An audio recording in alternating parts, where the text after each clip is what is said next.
Through all the ages, man has believed in an invisible power, through which and by which all things have been created and are continually being recreated. We may personalize this power and call it God, or we may think of it as the essence or spirit, which permeates all things. In either case, the effect is the same. The personal or the conscious has the power of will and choice. It can therefore exercise discrimination in the selection of methods whereby to bring about solutions to difficulties. The impersonal or the spiritual, being a part or one with the source and the origin of all power, can necessarily exercise no such choice. But, on the contrary, it has infinite resources at its command.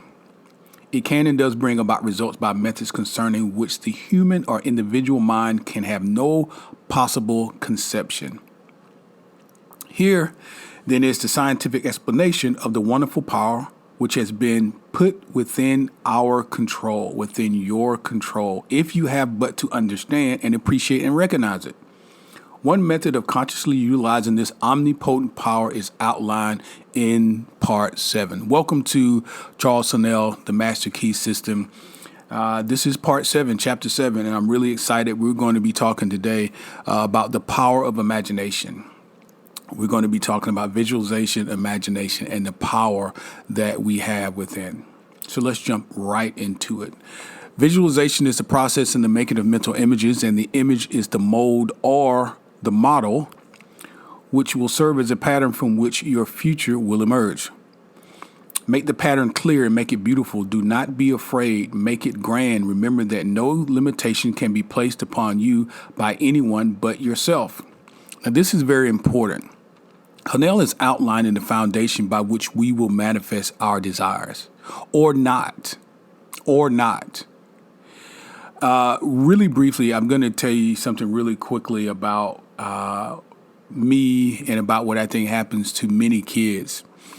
Kids come out of the womb with vast, wonderful imaginations, and they are only curtailed by adults who have been through life, quite honestly. And they limit their thoughts. They limit their imagination by maybe saying that something is not possible.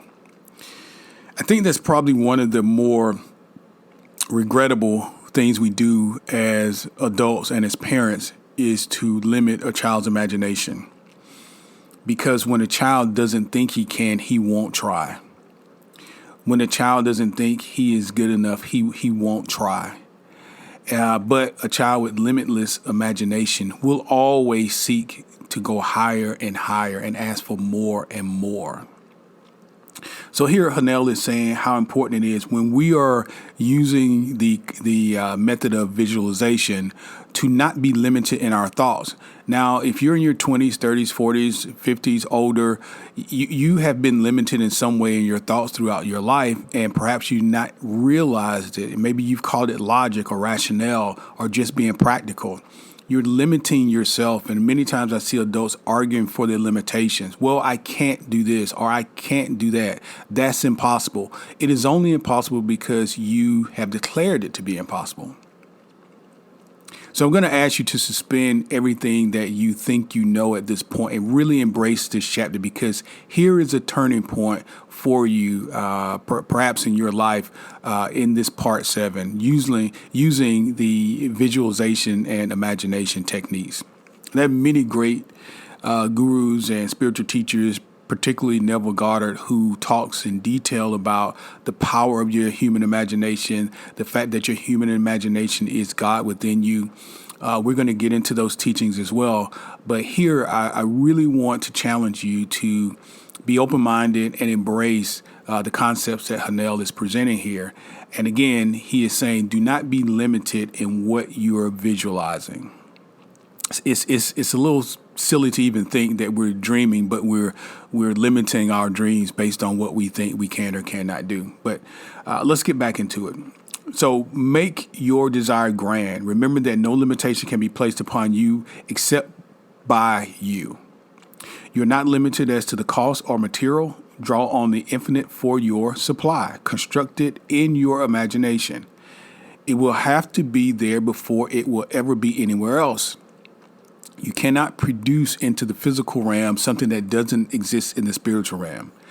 Make the image clear and clean cut. Hold it firmly in your mind, and you will gradually and constantly bring that thing nearer to you. You can be what you will to be. You heard that before in prior chapters. You can be what you will to be. Work is necessary now. Labor, hard mental labor, the kind of effort which few are willing to put forth.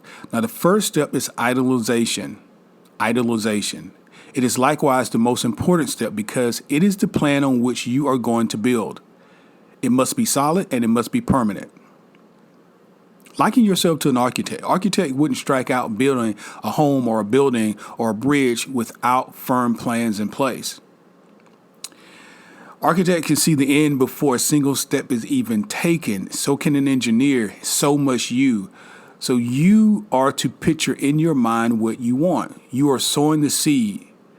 Before sowing any seed, you must want to know what the harvest is going to be. This is the idealization. So what is your desire? What is the end result? Again, I'm going to go back to Neville's teaching. He teaches an idea of living in the end. This comes from also the teaching of Jesus, who instructed people when they pray to believe now that whatever it is that you're praying for, whatever it is that you want, believe now that you have it and you shall have it. So live in the concept, live in the idea that I am already a successful entrepreneur. I am already living in the home of my desire. I'm already driving the car that I want. I already weigh the amount that I desire to weigh. Become that now. Become that now. And Hanel is saying you will begin to draw to you the things to make that so.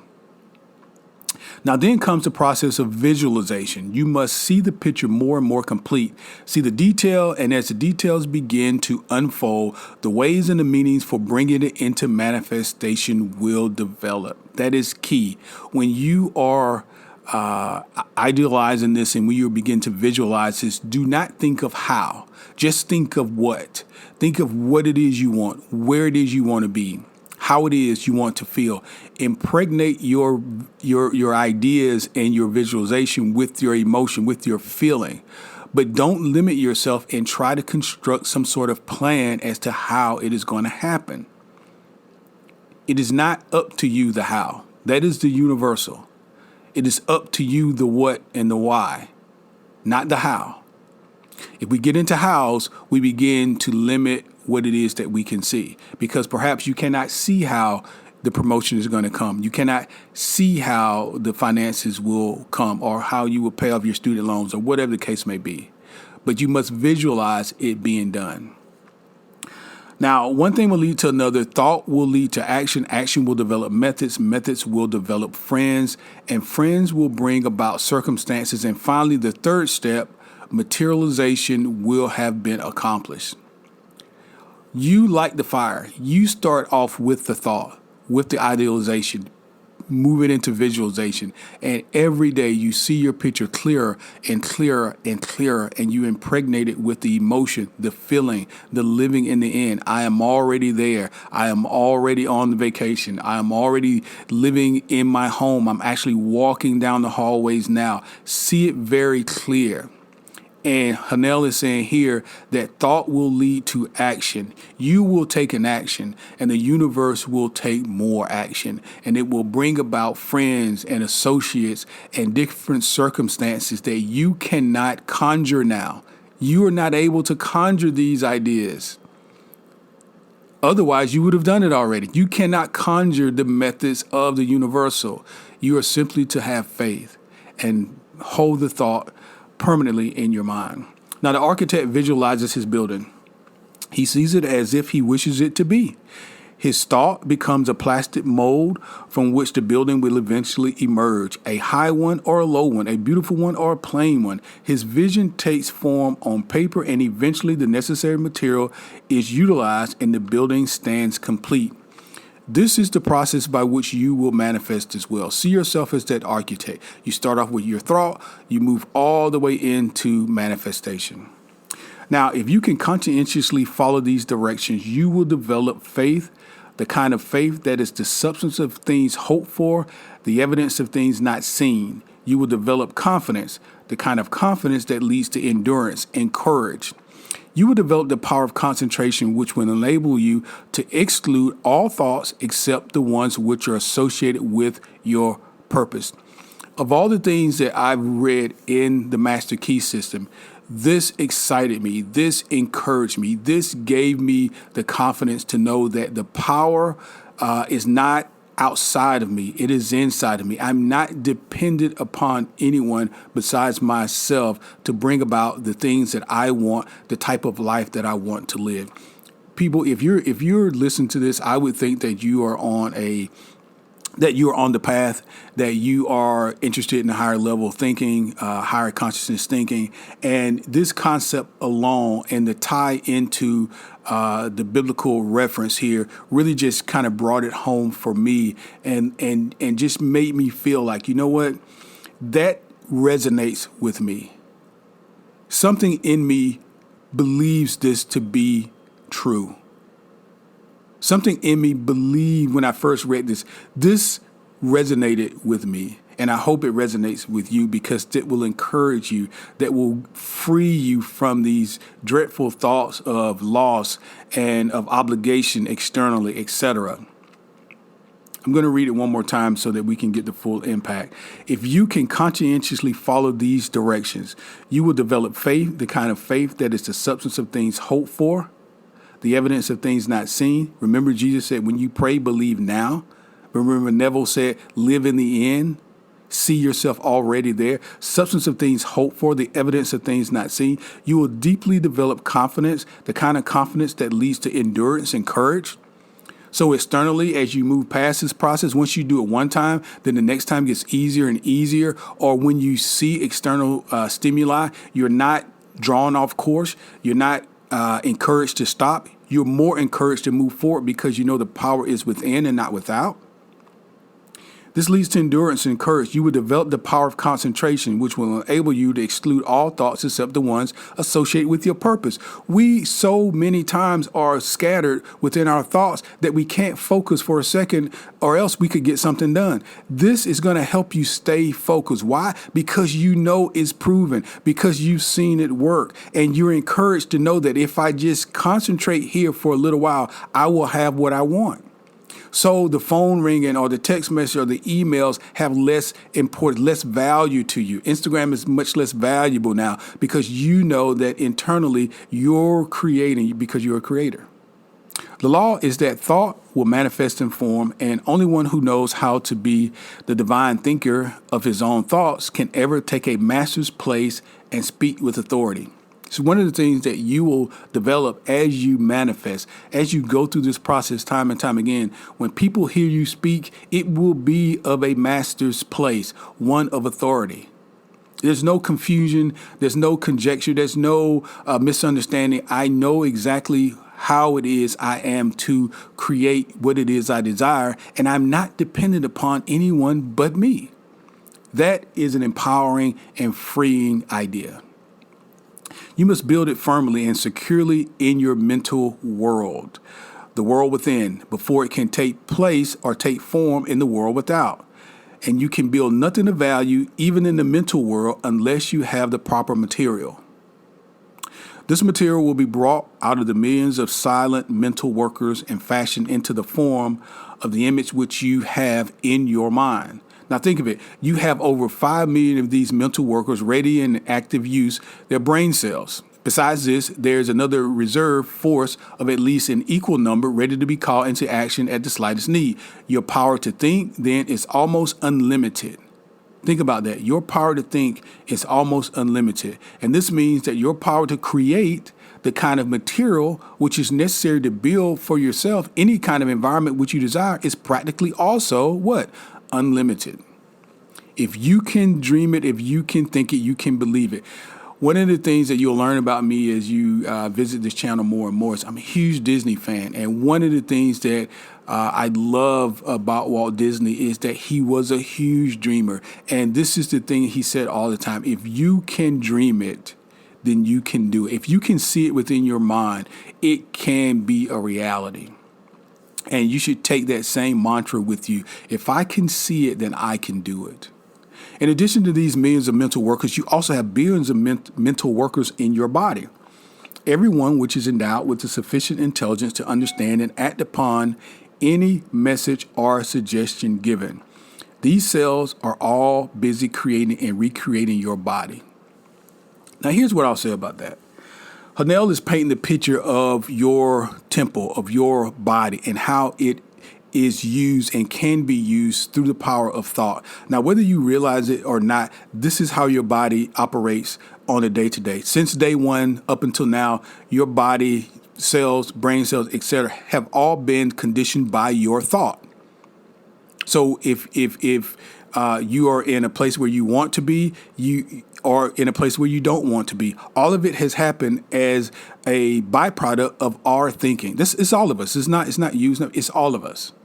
But now that you're aware of it, you can take control over your thought. And once you do that, you realize that you're the general and you're calling the shots for all of the folks, all of the workers that are here within your vessel. Brain cells, body cells, the whole 9 yards. The whole 9 yards. Make the mental image. Make it clear, distinct, perfect. Hold it firmly. The ways and means will develop. Supply will follow the demand. You will be led to do the right thing at the right time and in the right way.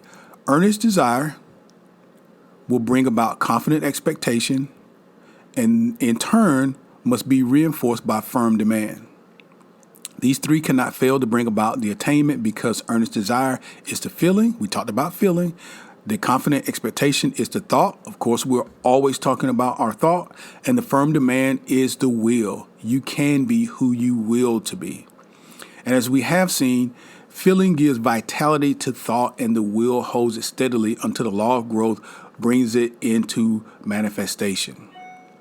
Now, let's talk about that really quickly. All of that is really a summation of what we have said in a few different ways already throughout this particular audio, is that you must desire it. You must make a firm demand on it in terms of your action. There's work that needs to be done there, but you must see the end very clearly. And then the law of growth brings it into manifestation. That emotion, it will impregnate the thought. If you can feel it, if you can just feel the sand through your toes, that beach vacation, you're already there. If you could just hold the hand of that loved one, of that husband, of that spouse, whatever it is you're trying to manifest, if you could just hold your hands around that steering wheel and just drive around your local freeway, impregnate your thought with the feeling and do it multiple times a day. My particular practice is I wake up in the morning and I go to bed at night in that state of visualization of whatever it is that I am desiring. I wake up in the morning and I'm that. When I go to bed at night, I'm that. Now, I will tell you personally that when I first read this book, it's been years ago, but it caused me to do an inventory, an audit, if you will. And I look back and I begin to just kind of review the things that I have, the places that I live, the person I'm married to, and how did this come to be? And sure enough, that thought, that impregnated thought, was there every time. For example, my wife, the person I'm married to now, I spent so much time thinking about her and really feeling very strong feelings, as you can imagine, about her, seeing us being together for long periods of time, seeing us being married, seeing her father walk her down the aisle. I literally visualized all of that multiple times. Matter of fact, I was doing it with music on, so plenty of times when that music would come back on, my thoughts would go back to the same place. Now, I didn't understand what I was doing at the time. I was just thinking of her. But really what I was doing, I was setting my desire into motion. Same way with the home that I live in. I printed out a visual copy of a flyer of a house that was for sale, and it literally sat on my desk for 2 weeks. And for 2 weeks, I looked at this house every single day. I looked at it. I envisioned living in it. I envisioned what it would be like to put up Christmas lights in it or to see my kids in their own rooms. For 2 weeks, I did this. And I now live in the house. Now, again, when I was doing this, I didn't know about the power of visualization. I hadn't read Charles Hanel yet. I didn't understand law of attraction. I wasn't anywhere close to the paradigm I am now. My perspective hadn't shifted yet. But I'm saying this to you because I want you to understand that this is creation. This is how it's done, whether we realize it or not. So conversely speaking, if we're thinking about loss all the time, if we're thinking about worst case scenario all the time, and please stop using that phrase, by the way, worst case scenario. Now change your thought. If you're changing your mind, change your thought. Best case scenario. If you're preparing for emergency, guess what you're going to have? An emergency. If you're preparing for worst case, guess what you're going to have? Worst case. Let's prepare for the best case. So I digress. Let's get back into it. Now, create ideals only. Give no thought to external conditions. Make the world within beautiful and opulent, and the world without will express and manifest the conditions which you have within. Stop depending on having to see a sign in order to know you're going in the right direction. Matter of fact, you cannot depend on what you see with your eyes. Look with your internal eye. The eye of the body is the light of the body. You will come into realization of your power to create ideals, and these ideals will be projected into the world of effect. For instance, and this is something probably we all can identify with. For instance, a man is in debt. He will be continually thinking about the debt, concentrating on it, and as thoughts or causes the result, he not only fastens the debt closer to him, but he actually creates more debt. He's putting the great law of attraction into operation with the usual and inevitable result. Loss leads to greater loss. Now, what then is the correct way to do this? What is the correct principle? Well, concentrate on the things you want, not on the things you don't want. Now, you have to continually repeat that to yourself because even now, my paradigm has shifted for a while. I have a new perspective on things, but I still sometimes fall back into what we'll call the old man or the old way of thinking. And I have to remind myself of what I now believe. Because we're all going to be around people and everybody is not going to be on a higher level of thinking. So you must continue to impress upon your subconscious what it is now that you believe. Well, I'm going to think about what I want, not what I don't want. So concentrate on the things that you want, not the things that you do not want. Think of abundance, idealize the methods and the plans for putting the law of abundance into operation, visualize the condition which the law of abundance creates. This will result in manifestation.